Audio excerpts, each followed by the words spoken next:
అది గుండెపై హానికరమైన ప్రభావాన్ని చూపుతోందని అధ్యయనం వెల్లడించింది. ఇలాంటి శబ్దాల వల్ల గుండెపోటు, బ్రెయిన్ స్ట్రోక్ మరియు రక్తం గడ్డకట్టడం వంటి ప్రమాదాలు జరగడానికి అవకాశాలు ఎక్కువ ఉంటాయి.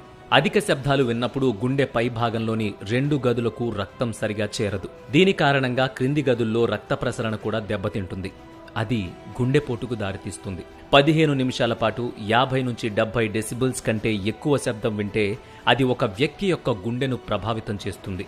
60 డెసిబుల్స్ కంటే ఎక్కువ సంగీతాన్ని వినడానికి అలవాటు పడితే వినికిడి శక్తి కూడా కోల్పోవచ్చు. మానవ శరీరానికి సంగీతం ఒక థెరపీ లాంటిది. కానీ అదే సంగీతం పరిమితి దాటితే ప్రతికూల ప్రభావాన్ని చూపి గుండెలు ఆపేస్తోందట. వినోదం కోసం సంగీతం వినడం తప్పు కాదు, కానీ ఆ వినోదం ఖరీదు ఒక మనిషి ప్రాణం కాకుండా చూసుకోవడం అందరి బాధ్యత. అందుకే ఈ ముఖ్యమైన సమాచారాన్ని ప్రతి ఒక్కరికి షేర్ చేయండి.